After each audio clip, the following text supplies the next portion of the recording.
The views and opinions expressed on America's Workforce Union podcast and its digital media channels are solely those of the speakers and do not necessarily represent the views and opinions of the producers or sponsors. Welcome to the America's Workforce Radio Podcast, the flagship production of the American Workers Radio and Podcast Network, where organized labor and its never-ending fight to protect the rights of the American worker come first. Now, presented by LIUNA, Laborers International Union of North America. Here's your host, Ed Flash Ferens. I got a good one here. OSHA, back in February, OSHA wanted to announce that they're going to speed up production lines for pork and poultry. And the reason for it, because first of all, the funny part about it, pork and poultry prices are really not bad. It's beef prices. I mean, everything's gone up, but beef is ridiculous. I mean, hamburger is $7 a pound now. It's like, what? But they're saying if they speed up the production, it's going to lower the cost. And, they have enough safety violations in meatpacking plants. I'm sure you're very aware of that. So that's a great story. There's a steelworker guy, Steve Solomon, got his number. He would be a great guest. And I also got a former OSHA guy.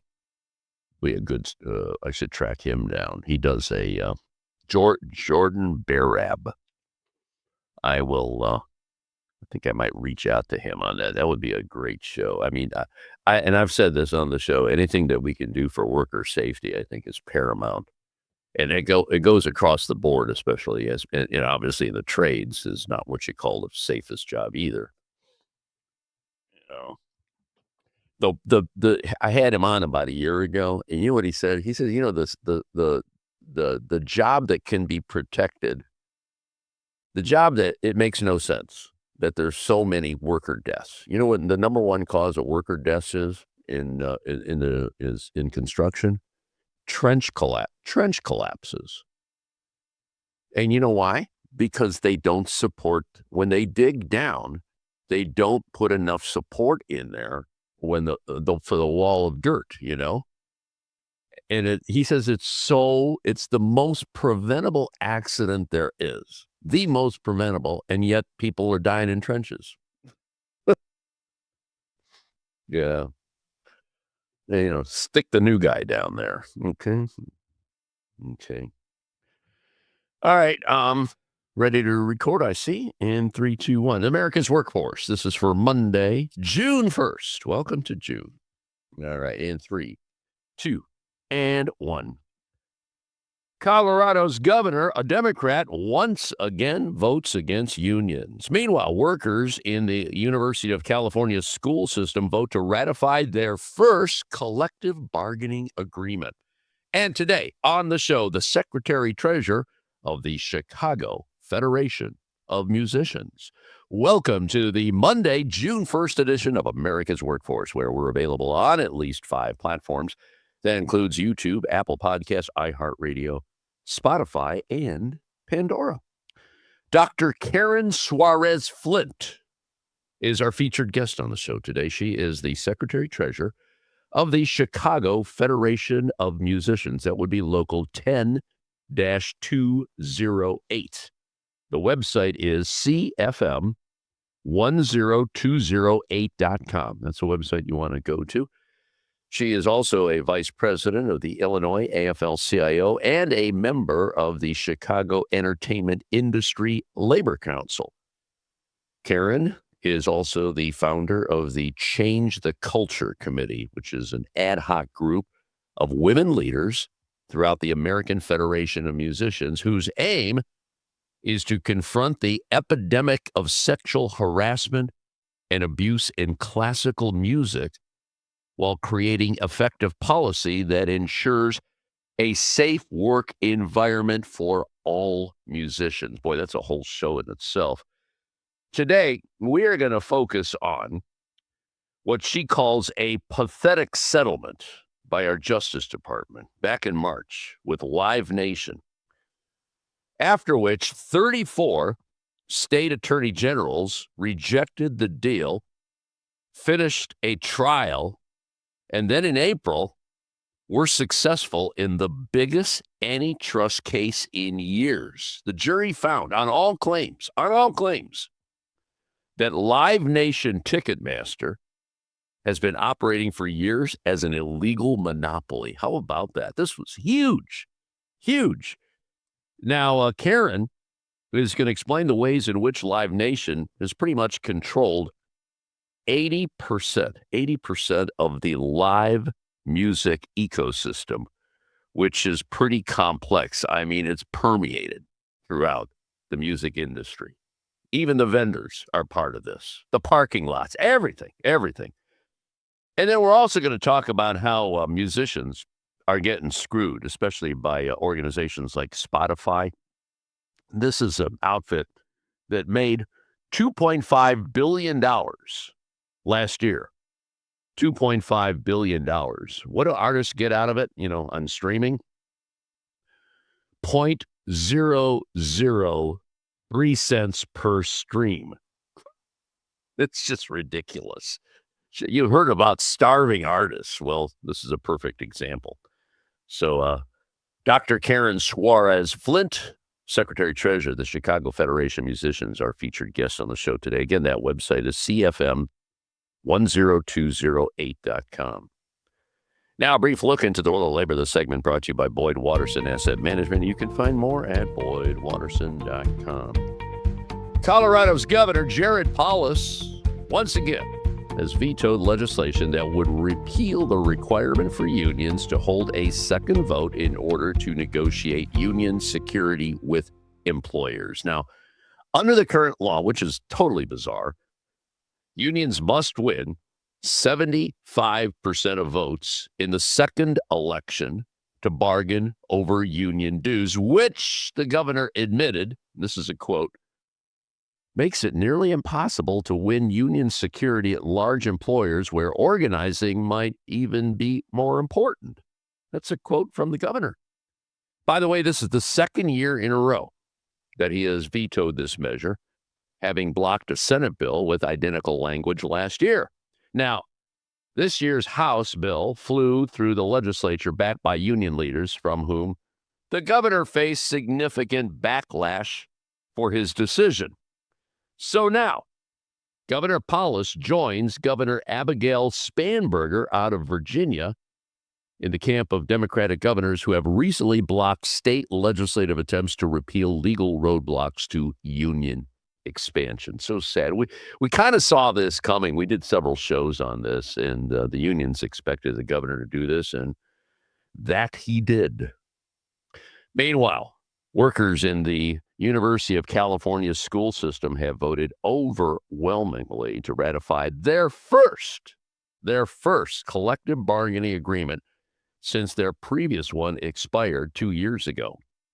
Last week, AFSCME, Local 3299, narrowly avoided a strike by reaching an agreement with school administration to cover the unit's almost 40,000 members, including healthcare employees, custodians, and food service workers.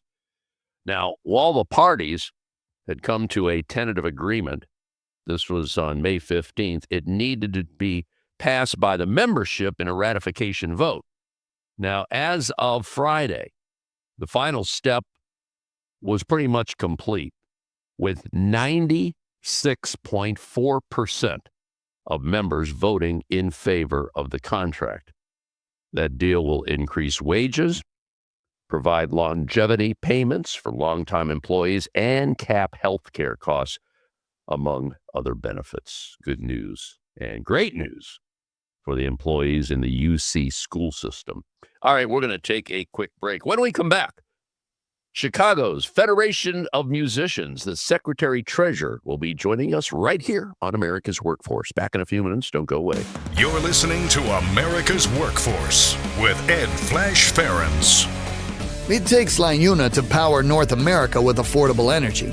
The men and women of LIUNA, the Laborers International Union of North America, have the skills needed to build and maintain oil, natural gas, nuclear, solar, and wind projects that are shaping America's energy future. From new energy tech to retrofitted facilities, LIUNA members do it all. Find out what it takes to be powered by LIUNA at liuna.org. That's liuna.org. America's Workforce is brought to you in part by the Communication Workers of America. You can find more at cwa-union.org. American workers are sick of struggling to get by. It's time to get ahead. In the Teamsters Union, workers are winning industry-leading contracts, historically high wages, fully paid health care, and retirement benefits you can count on. Across the country, Teamsters fight alongside our brothers and sisters to secure a better life. It's what we've been doing and how we've been living for more than a century. When we fight, we win. Join us. Be a Teamster. America's Workforce is brought to you in part by the International Federation of Professional and Technical Engineers. You can find more at ifpte.org. America's Workforce is brought to you in part by the Ironworkers. You can find more at ironworkers.org. There is unity and strength for workers. We are the USW. We are the USW. The United Steelworkers. The largest industrial union in North America. We represent 850,000 members in the U.S., Canada, and the Caribbean. We work in metals, rubber, chemicals, paper, oil refining, atomic energy, and the service sector. We are steelworkers, standing strong and fighting for what's right. Now, back to America's Workforce. Here's Ed Flash Ferens. And remember, you can check us out on Facebook or follow us on X, formerly known as Twitter. That would be AWF Union Podcast, AWF Union Podcast. Let's go to our live line and rejoin. We had her on the show some time ago. Karen Suarez-Flint is her name. She's Secretary Treasurer of the Chicago Federation of Musicians, big local. CFM 10208.com. A lot of numbers there. Let me repeat that. CFM 10208.com. And I'll tell you, she's got a lot of credentials here, and we're going to run down all of those credentials because, first of all, I need to be refreshed. It's been a while since we had you on, Karen, and I'll tell you, the subject matter is perfect. You know, I grew up in rock and roll radio, a lot of live concerts. I remember, okay, I'm dating myself here. I remember going to concerts for like $4.50 in a small hall theater. Boy, those days are long gone. There's nothing you can buy at a concert for that cost. I know, nothing at all. A piece of candy will cost you more. But yeah, the ticket prices, they're off the charts here. And well, what we're going to talk about is Live Nation. This is involving a settlement. Karen's going to get into all of that. Before we get into the details here, talk to me a little bit more about your background. And I'll tell you, very, very impressive here. Go ahead, Karen. So I grew up in a labor household. Mom was a teacher. Father was a police officer. I wanted to be a band director more than anything in the world. Everyone around me tried to have me not do that. Went to school to be a band director. Junior year of college, I played in an orchestra for the first time and fell in love. Many years later, I then had a career as a professional classical horn player. I taught adjunct professor at a college. I have this thing where I have an intolerance of injustice. I ended up running for a union office and was voted in for Secretary Treasurer of the Chicago Union. I'm now in my second term. I'm a vice president with the Illinois AFL-CIO. I think I've maybe found my calling because, you know, I stand up for people and I'm willing to do that and put myself out there. And musicians really, really need that. They need someone to stand up for them. Exactly, exactly. Boy, there was a time, I mean, I can go back to the 50s and the 60s and how so many musicians, very talented musicians, were just not getting paid for what they performed. That's all changed, and there's still some in that category. But as far as the union, CFM 10208, how many members are in that union right now, Karen? We have about 2,000 members. Our call number is the at 20-208. So Local 10 was the white union. It will be 125 years old this September. Local 208 was the black union. It will be 125 next July. So we're very excited to celebrate that birthday. They joined in 1966, 67, one of those two. Or 208 was like a who's who in American music, right? It was Louis Armstrong, Nat King Cole, Muddy Waters, you name it. If they were in Chicago, they were in the union. That's interesting. So you had a union for whites, and then you had a union for blacks, and then finally they came together. That's part of America, no doubt about that. And I'm sure that was not an easy marriage. I don't know what you know about that. That could be something that we could do at a future show as far as how that was integrated. Let's talk about Live Nation here. I want to go back to early March, and there was a settlement, often called a pathetic settlement, from Yes. from I the believe that's what I call it. Yes. yeah, that's what you call it, and it's from the Department of Justice. Well, that's a story in itself. But anyway, why don't you talk about what happened and then the reaction by a number of state attorney generals? So there was a settlement. Also, it was Live Nation, by the way. Their legal consultant was a woman by the name of Kellyanne Conway. She helped the DOJ settle this. After that settlement, very quickly, there were about 34 state attorney generals who were like, this is ridiculous. We're going to continue the lawsuit. And they won. And I think it's the biggest win with an antitrust monopoly, maybe even in history. I'm not quite sure on that.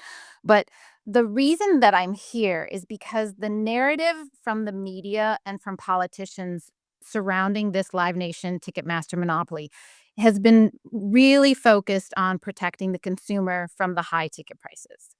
And I believe this singular focus on the ticket prices and outrageous fees, I think it actually must just delight Live Nation.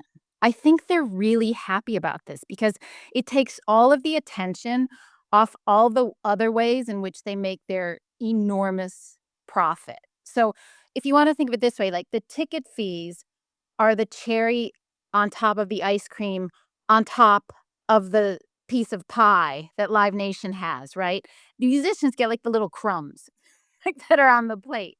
And I want the gouging of musicians' profits and the potential retaliation they face for speaking out. I want that to be part of the discussion, not just the ticket prices. Let's set up an example here, and I'm going to use $100, which is probably low in some venues. You see tickets for $200, $300, $400 in some cases, depending on the performer. Out of that $100, what does a typical artist get? I don't know because it varies, but let's talk about that ticket price, right? The ticket price is typically divided into 4 parts. You have one part goes to the artist and the manager, right? Another part goes to the venue. Third part goes to the ticket company. The fourth part goes to the promoter. Now, Live Nation is so interesting in that it basically owns all parts of the ticket. They provide management to over 500 artists. They do promotional services for another 11,000 artists. They own the venues. And when I say they own the venues, you have to realize that means that they own the parking. They not only own the parking, they own the concessions. They own liquid death. So when you go to a show and want water, you have to buy liquid death, but Live Nation owns liquid death. They own the soft serve ice cream. They own the plant-based burgers. They even own a massive share of Kraft Heinz. So they own the condiments. They own the whole thing. So they own the venue. When they merged with Ticketmaster in 2010, right, and became Live Nation Entertainment, Ticketmaster owns 80% of ticketing. So any performance at a Live Nation venue has to use Ticketmaster. So they get the artist, they get the manager for the artist, they get the venue, they get the ticket, and then they do promotion on top of it. But what's also interesting about Live Nation, part of the monopoly, so oftentimes they get all 4 parts of the ticket, but their management services and their promotional services every year operate at a loss. So if you take regular managers, independent managers and independent promoters, they can't exist by taking a loss every year, right? Mm-hmm. But Live Nation can because it owns everything else. The managers and the promoters are suffering terribly because they can't compete because Live Nation owns everything. You mentioned it was in 2010 that Live Nation and Ticketmaster merged. Is that when you said they own everything? Is that basically, or does it go beyond that date? In 2010, Live Nation owned 128 venues globally. Uh-huh. Today, they own 394 globally, 150 in the US, with like 18 more under construction. And so that bogus settlement, they decided that Live Nation should divest from 13 venues. That was it. Okay. That was part of that beautiful settlement. And the attorney generals or attorneys general, however you want to pronounce that, Yes. they said, wait a minute, you didn't go far enough on this whole thing. And what you just said explains it perfectly. This is a monopoly, a illegal monopoly that, that's not supposed to happen anymore in the countries. But this should have been broken up then, correct? Correct. I mean, the jury found on all counts that this was an illegal monopoly. From the artist's perspective, right? You might think like this is a great idea that I get this one-stop shop, right? That handles everything. But again, it annihilates the ecosystem, right? Because it puts promoters and managers out of business. But they also take a percentage of the artist's merch, which is really crazy, right? Because artists don't make any money off recordings anymore. They go do a concert, and at the end, if they're at a Live Nation venue, the merch guy comes over and takes 20 to 30% of their profit, which is like it's so terrible that it makes me livid. And then my favorite, though, really anti-musician thing that they have is what's called, they have the most diabolical radius clause imaginable. So for those listening who don't know what a radius clause is, a lot of venues have a little radius clause. And like in a good situation, it would prevent a band, say, from playing at a club on a Friday night and then playing across the street on Saturday night, right? It's bad business. It doesn't work for the artist. It doesn't work for the venue. So they have these little radius clauses, which put little guardrails up on when you and where you can perform, but not to the extent of Live Nation. Live Nation's radius clause says you cannot perform for 6 months within 100 miles of the Live Nation venue. You can just imagine how that destroys the ecosystem, right? Sure. Because not only are you telling an artist when and where they can't play, and you're forcing them to travel hundreds of miles between gigs, right? And, gas is a little expensive right now and the cost of everything. But it hurts the concert goer because they get like one chance a year to see the artist they want to see. And so they'll pay stupid high prices because that's the only time they can see the artist. Yeah. And then the local venues, they are suffering because if one artist played a summer festival for Live Nation 80 miles away, you can't get them for 6 months. Like, it's completely crazy how this exists. I was on a Zoom the other day with an Illinois state senator and someone from the attorney general's office, and we were talking about ticket stuff and all this stuff, and I brought up this radius clause to them. They could not believe this existed. I think what's great is like their utter shock from it. Illinois is working on some non-compete stuff. They're trying to make non-competes illegal. And I think we can probably get a carve out for musicians to get radius clauses in this to make it illegal. As a corporation should not be able to tell people, not even employees, right? An artist is not an employee, but they can tell them where and when they can play. It's mind-blowingly infuriating. Karen, I have to ask you, how did this fly under the radar for so long? I mean, what you've described is a monopoly, and it's illegal. And it's been going on for years and years and years. Like you just said, you had a conversation. People weren't even aware of how bad it is. Was nobody paying attention until now, and until the jury decided this case? And my other question on this, are they appealing the jury's verdict on this? First for that, we don't know yet what the judge is going to do. So that's what we're all waiting for, right? The jury has said that this is illegal, and now we're just waiting for the judge. We don't know what's going to come out of it. We don't know what the judge is going to do. So nothing has happened yet, basically. So we're waiting. And of course, I'm sure they will appeal because, of course, Live Nation is providing good services for our musical community, as they would probably like to say. In terms of it being under the radar, I mean, I will tell you, I learned of this, I want to say a year or two ago. We have a wonderful musician in our union who sort of comes from indie rock royalty. I called him up and I'm like, could you just come to the union and talk to me about the indie rock scene? Like, I'm a classical horn player. I don't know. He came in, and because I thought streaming was going to be the big issue, which again is the big issue. And I think we're going to talk about that in a little bit. But I Sure. had no idea about Live Nation. I had no idea. And I'm in the music world. And Right.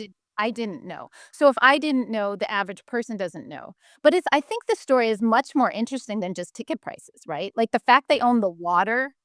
Like, what? I mean, it just so you know, like Live Nation is owned by, I think they're called Liberty Media. Liberty Media owns Live Nation. They also own Formula One. They also own Sirius XM Radio. And I think on Friday, I heard that Sirius XM is going to merge with iHeartRadio. Right. Like, Right. this is bad.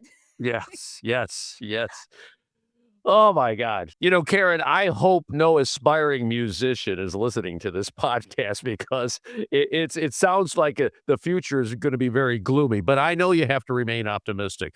You know what? I want to take a quick break here. Karen Suarez-Flint joining us as our featured guest today. She is Secretary Treasurer of the Chicago Federation of Musicians. It's CFM. This is America's Workforce. More shows available at awfradio.com. Right after this, once again, you're listening to America's It Workforce. takes LIUNA to keep America running. Over 70,000 public employees are part of LIUNA, the Laborers International Union of North America, delivering critical services such as healthcare and emergency response, as well as maintaining roads and sanitation systems. Even the National Postal Mail Handlers Union, representing over 47,000 U.S. postal workers, is affiliated with LIUNA. Find out what it takes for LIUNA to keep America running at liuna.org. That's liuna.org. America's Workforce is brought to you in part by the Heat and Frost Insulators Labor Management Cooperative Trust. Find out more at insulators.org/LMCT. The Heat and Frost Insulators and Allied Workers are proud to be a title sponsor for America's Workforce Radio. The Insulators Union is leading the way in the mechanical insulation industry, fire stopping, and infectious disease control. Regarded as North America's energy conservation specialists, these professionals are known for their professional work and dedication. You can learn more about the Insulators Union at insulators.org. America's Workforce is sponsored in part by Boyd Watterson Asset Management, LLC. Find out more about our investment solutions tailored to meet the needs of Taft-Hartley funds at boydwatterson.com. This segment of the show is brought to you by the Brotherhood of Maintenance of Way Employees Division of the International Brotherhood of Teamsters. For more information, please visit bmwe.org. America's Workforce appreciates our sponsor, the Columbus Central Ohio Building and Construction Trades Council, who represents more than 18,000 workers from 19 affiliated local unions and district councils. Now, back to Ed Flash Ferens with America's Workforce. And don't forget, you can check us out on at least 5 platforms. That includes YouTube, Apple Podcasts, iHeartRadio, Spotify, and Pandora. And when you get an opportunity, here's what you do.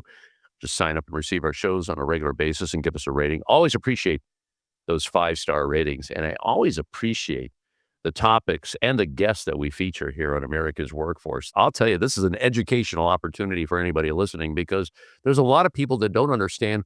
Well, number one, they don't understand what unions are all about. That's why we do this show. Because unions don't get to play. I mean, there was a time in America that there was a labor beat reporter for newspapers. Well, you know what happened with newspapers. Radio has changed dramatically. We're just talking with our featured guest here today, Karen Suarez-Flint, who's Secretary Treasurer of the Chicago Federation of Musicians. And we're talking about the settlement with Live Nation, which was taken to task by a number of state attorney generals. Right now, we're trying to find out if the judges are going to accept, because they pretty much said that the Live Nation Ticketmaster merger, which goes back 16 years, well, they've been operating illegally as a monopoly. We're talking about the independent venues here, and I know a lot of places are struggling. You heard of the starving artist Same thing with musicians. It's very tough to break into this field. And when you do, you're not getting compensated like you should be because of the monopoly that we're dealing with here. I know you're trying to remain optimistic here, but before we get into what needs to be done, why don't you explain as far as the dynamics of the industry, how it's changed? I mean, I grew up in rock radio, 70s and 80s, and my God, we had a commanding audience. If an artist wanted to get a record played, they played it on our station. Very powerful. That doesn't happen anymore. Music radio has gone by the wayside. And a lot of the radio today is primarily either talk or sports or a combination thereof. But when it comes to music and all that stuff and streaming and Spotify, I'd like to get your take on what the landscape looks like right now and how artists, are they benefiting or not? In terms of the like an indie artist, I'll start with the Chicago scene. We're sort of one of the last big cities that has not been completely overtaken by Live Nation. I think we have maybe 4 Live Nation venues in Chicago. We are an interesting city because our independent venues are really part of the neighborhood scene. It's not like Nashville where you have like the whole street. Like they're throughout Chicago. There's a group called the Chicago Independent Venue League, known as Civil, and they did a study recently which showed that about 25% of our independent venues are profitable. This is bad, right? COVID really did a number. I think just the way people go out has changed. I also think Live Nation ticket prices being so high, it also cuts into people's budgets on what they can go out to, afford. But the thing about Civil and the Chicago Independent Venue League is that these are venue owners that truly love music. And I think it's hard in the music industry to find people that actually love music. I mean, it's so run by corporations and businesses and hedge fund people that really know nothing or care about music at all. But our venues do. And we know that in order for there to be a healthy, independent ecosystem, you have to have venues and you have to have musicians. We had this thought like, well, why aren't we working with the venues? In general, the musicians union doesn't. But we're changing that. Like, we have to be part of the solution, right? So Right. I've been reaching out to indie artists. I'm working with Civil. I've met with legislators, like I said earlier. And right now I'm trying to do set up some town halls, right? With the musicians, the venue owners, the legislators, community members. Let's sit down and have some town halls and figure out how to make our indie music independent venue scene vibrant again, right? There are ways, and Yeah. I do believe that when you go to an independent venue, you might go out to dinner at a local restaurant. You might go to a local bar afterwards. Like, you are supporting your neighborhood, you're supporting your local economies. When you go to a Live Nation concert, all of your money stays there. It doesn't get to the neighborhood, it doesn't get to the community. Going to an independent venue, that's a place where community is built. It's where people go, it's where you meet your neighbors. It's what makes neighborhoods so great. And if we want to have real neighborhoods and not just like corporate gentrified plastic fake areas, we have to invest in our independent venue scene. I am hopeful that our legislators can pass some tax breaks for local venues to, give them a break so they can get their footing again. And if you want to talk about tax breaks, and I'm sure you can imagine how many taxes Live Nation paid in 2025. You want to guess? Try me. How Not very much? much, I'm sure. A big fat zero. They paid Really? $0 in federal tax. And you're wondering probably how could this be, right? Well, that one big, beautiful mess of a bill. Through that, Live Nation was able to report a taxable loss. And there's also part in it called the 100% bonus depreciation that allows you to deduct 100% of your construction costs. So all of the Live Nation venues that they're building are completely tax deductible. Unbelievable. Yeah. I'm sure the people running Live Nation, those at the top, are making a pretty good buck. I don't know if you have any numbers on that, but this is part of the income inequality in America today. Those at the very top making the money, they get the tax write-offs, and everybody else is working for them, making peanuts. Oh, yeah. I mean, there's billions and billions and billions of dollars in the music industry, right? And Yeah. it's purposely being kept out of the pockets of the working musicians. Unbelievable. Let's talk about getting. Well, obviously, you got the venues here. We got to work on that, and I appreciate what you mentioned here about Civil, the Chicago Independent Venue League, and hopefully, you can work. You have a pretty good legislature there in Illinois, and a Yeah. pretty progressive governor. So maybe you can move the needle in the right direction on that. When it comes to streaming, because everything is streaming, you got Spotify, and I'm reading Spotify made a lot of money last year, but again, yeah, here's the number. I'm looking at $2.5 billion. Okay, Yeah, but I think it's actually they took in $19 billion. they took in 19 They billion. took in $19 billion. And I think they might have paid $11 billion out. So I think it's like sitting around 7 maybe. That Oh, like okay, yeah. Yeah. And how much are musicians making off that? Would you like me to yeah, tell you? yeah. Go ahead. That's what you're here for, Karen. What? Okay. So per stream, 0.003 cents is sent to the owner of the music, which oftentimes is the record company and not the artist. And then from that, so we're talking a third of a penny. Okay. Uh huh. Which we don't even make pennies anymore, right? So that Right. what is that? Like, is that a sixth of a nickel? I'm not sure. So a third of a penny goes to the owner, and then a portion of that then gets sent to the artist. So they're making nothing. Like, I think 0.003 rounds to zero. So the fact that we're even discussing that there's like some money being made, it is no. Musicians do not count on any sort of income whatsoever from streaming for their livelihood. I mean, and then you have these streaming platforms that they they have these algorithms, right? And the algorithms are actually designed to prevent your music from being heard. So then they have another thing where they say, well, if you take less of a percentage, we'll boost your viewing, your listening potential. So Mhm. if you take less than a third of a penny, we'll put you in that algorithm that will maybe get you heard a little more. Maybe. Yeah, Maybe. yeah, Yeah. like it's really fair. It's really fair, isn't it? Like, Wow. but it's not.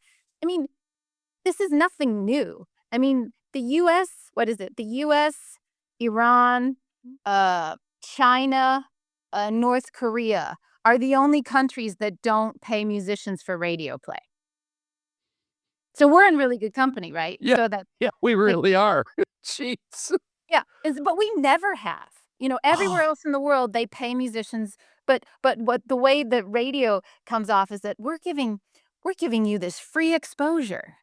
And Yeah. we like to say, musicians die of exposure. Like this is not so there's an actual bill. There's a bill in front of Congress right now called, I'm going to get this wrong, the American Music Fairness Act that will actually put money into the players' pockets. So if Yeah. anyone out there agrees that musicians are being cheated and they want musicians to finally get their fair share, please call your legislators and tell them to support the American Music Fairness Act, which is, it has bipartisan support there, and it's gotten through the, I think, House Judiciary Committee. It's not like a long shot.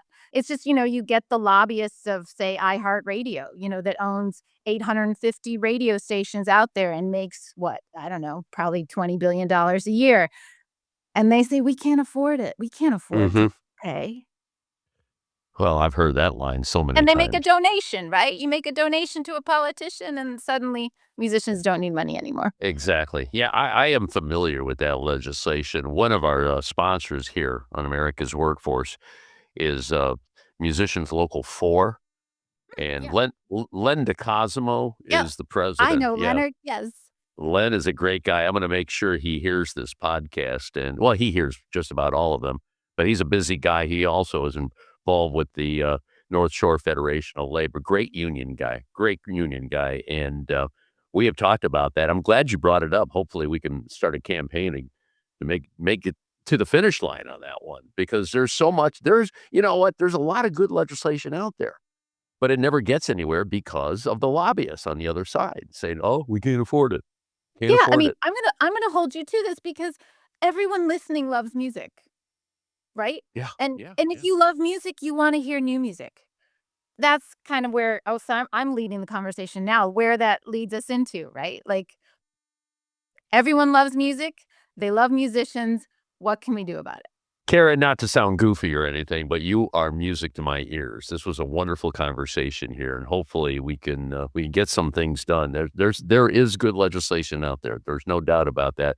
We just have to be talking about it more and getting to the right people, especially those in Congress that have the power to make changes that are going to be good for musicians. That's what we want. Karen Suarez-Flint, Secretary-Treasurer of the Chicago Federation of Musicians, CFM, 10208.com. Thank you so much for joining us today. Keep in touch with us, okay? Sure. Thank you so much for having me on. And yes, so much more always to talk about how musicians are getting the short end of the stick. So thank you again. And that'll be it for another edition of America's Workforce. Tomorrow, the story of Taylor Dobson, a 26-year-old first-year apprentice with the Carpenters Union. Until then, all of you have a safe and wonderful day.